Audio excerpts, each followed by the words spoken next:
सुप्रभात बच्चों, आज हिंदी की क्लास में मैं आपको कविता पाठ 6 सीखो, ठीक है, ये चैप्टर पढ़ाऊंगी। बच्चों, इससे पहले आपने सेकंड पीयू में 2 चैप्टर मैंने आप लोगों को बताया था आएगा, ठीक है। मेरा गांव एक यात्रा वर्णन था, इसको मैंने कंप्लीट करा दिया है। ओके, इसका सारा जितना भी अभ्यास कार्य है वो सब मैंने कराया है। आप सेकंड पीओ में जो दूसरा चैप्टर आपका है सीखो कविता है ये, ठीक है, ये आज मैं कराऊंगी। बच्चों, इस कविता को आप लोग पढ़ेंगे, मैं भी इस चैप्टर को एक्सप्लेन करूंगी, लेकिन आपको मैं पहले से बता दे रही हूँ कि आप ये चित्र देख रहे हैं, आपको इस चित्र को अपनी कॉपी में बनाना है। एक साइड में आप चित्र बनाएंगे और दूसरी साइड में आप इस कविता की 8 पंक्तियाँ 8 लाइनें लिखेंगे, ठीक है। ये वर्क है आपका। सबसे पहले आप इस कविता के अर्थ को समझेंगे कि इस कविता में कहा क्या गया है। ओके बच्चों, तो चलिए स्टार्ट करते हैं। यह कविता हमें विभिन्न प्राकृतिक वस्तुओं से कुछ न कुछ सीख लेने के बारे में बताती है। संसार में हम प्रत्येक वस्तु से कुछ शिक्षा ग्रहण कर सकते हैं। तो बच्चों, इस कविता में आप लाइनें पढ़ेंगे तो आप खुद देखेंगे कि जितनी भी वस्तुएं हैं, आपने वैसे भी हम जनरली देखते हैं कि कुछ न कुछ चीज़ों से हम कुछ न कुछ सीखते हैं, ठीक है। जो वाकई में इस नेचर ने हमें दिया है, प्रकृति ने हमें दिया है, उससे हमें कुछ न कुछ सीख मिलती है, ठीक है, इस संसार में हमें, और उस सीख से हम शिक्षा भी ग्रहण करते हैं। तो चलिए इन कविता की पंक्तियों को पढ़ेंगे।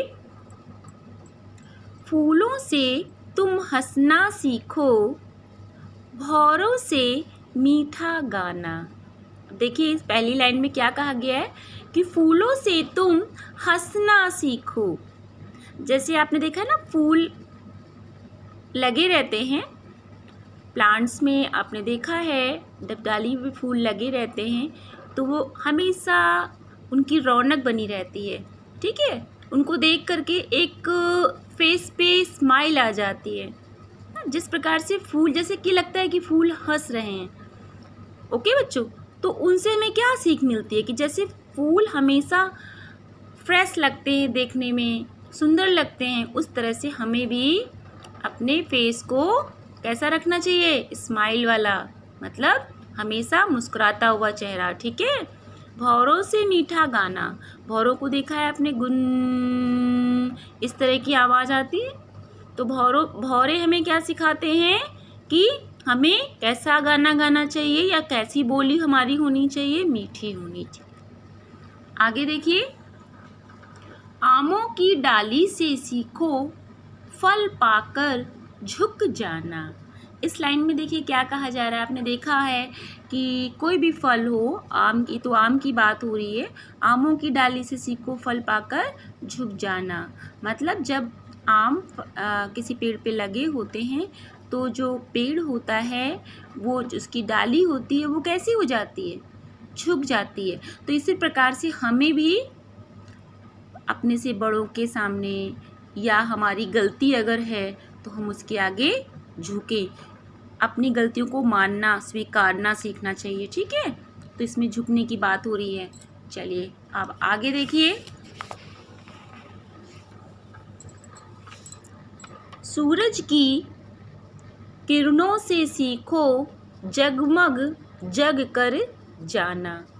तो सूरज की किरणें जब सुबह के टाइम आप देखते हैं उगती हैं तो क्या होता है, चारों तरफ पूरे संसार में कैसा हो जाता है, रोशनी आ जाती है ना चारों तरफ। जो हमारी जो रात के टाइम जो अंधेरा होता है, उस अंधेरे को कौन दूर करता है, सूरज दूर करता है। तो हमें क्या करना है, हमें भी अब इस संसार में रहकर अपने को क्या करना है, चमकाना है, ठीक है। सूरज से हमें प्रेरणा मिल रही है कि जिस प्रकार से सूरज की किरणों से पूरा संसार चमकता है, उसी प्रकार हमें भी उससे क्या सीख मिलती है कि हम भी इस जग में रह रहे हैं, संसार में रह रहे हैं, तो कुछ ऐसा करें जिससे जग में हमारा नाम हो। चलिए आगे देखिए, चींटी के कामों से सीखो मेहनत करके खाना। आपने देखा होगा बच्चों, छोटी छोटी चींटी दिन भर कितना काम करती है। और सेकंड क्लास के बच्चों ने शायद यूकेजी में ये वाली पोयम पढ़ी भी थी, चींटी चींटी करती दिन भर काम। हाँ, ये वाला था ना, बिल्कुल नहीं करती वो आराम। ये वाली कविता आप लोगों ने अपने चैप्टर में पढ़ा था। तो चींटी के कामों से सीखो मेहनत करके खाने से तात्पर्य हमारा ये है कि हमें क्या करना चाहिए, हमें किसी के और के द्वारा दिए हुए जो हमारे पैसे, मतलब जो पैसे हैं या सेवा है, उससे अच्छा है कि हम जो भी खाएं, जो भी लें, वो क्या करें, अपनी मेहनत से। आपने देखा होगा चींटी दिन भर काम करती रहती है, दिन भर वो कुछ न कुछ काम करती रहती है। तो हमें भी कैसा खाना खाना चाहिए, अपनी मेहनत से। ठीक है, कोशिश करनी चाहिए कि अपनी मेहनत पर हम अपने लिए खाना तैयार करें। ठीक है, तो अपनी मेहनत पर विश्वास करना है, यहाँ पर ये बताया जा रहा है। ओके, और चींटी की तरह हमें निरंतर कार्य में लगे रहना चाहिए। आगे देखिए, सुई और धागे से सीखो बिछुड़े गले लगाना। तो यहाँ पर आप देख रहे हैं सुई और धागे की बात हो रही है, किस प्रकार से सुई में धागा डाला जाता है। हाँ, वो एक साथ रह कर के कार्य को कंप्लीट करते हैं।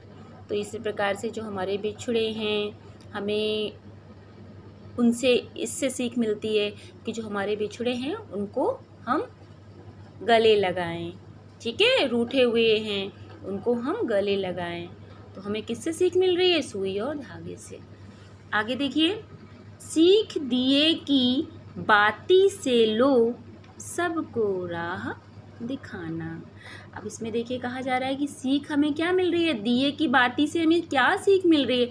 दिए की बाती देखिए खुद जलती है, स्वयं जलती है ना, और दूसरों की रोशनी आप देखते हैं खुद जल करके वो दूसरों को प्रकाश देती है, दूसरों को रोशनी प्रदान करती है। हाँ, और सबको अंधेरे में राह देती है, रास्ता देती है। तो हमें भी कैसे बनना है, दिए की बाती की तरह बनना है और सबको सही राह दिखाना है।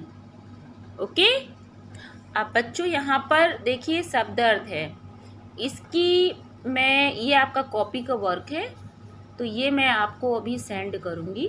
ओके, इस चैप्टर में मैंने आपको बताया है कि इनकी 8 पंक्तियाँ आपको अपनी कॉपी में लिखना है। तो आप लोग फिर से एक बार पढ़ेंगे। फूलों से तुम हंसना सीखो, भौरों से मीठा गाना, आमों की डाली से सीखो फल पाकर झुक जाना। इस प्रकार से ये आपकी 4 लाइन हो गई। और 4 लाइन आप यहाँ से ले लेंगे। सूरज की किरणों से सीखो जगमग जग कर जाना, चींटी के कामों से सीखो मेहनत करके खाना। यहाँ तक आप 8 लाइन की जो पंक्तियाँ हैं इनको अपनी कॉपी में लिखेंगे। और बच्चों आपको इसका वीडियो सेंड करना है, इस कविता को याद करना है। 8 लाइन की जो पंक्ति है, जो पंक्तियाँ हैं, इनको आपको याद करना है और उसको आपको याद करके उसका वीडियो भी बनाना है। ठीक है, और ग्रुप में सेंड करना है। ओके, ये आपकी एक्टिविटी वर्क है। ओके बच्चों, चलिए स्टार्ट करिए अपना वर्क।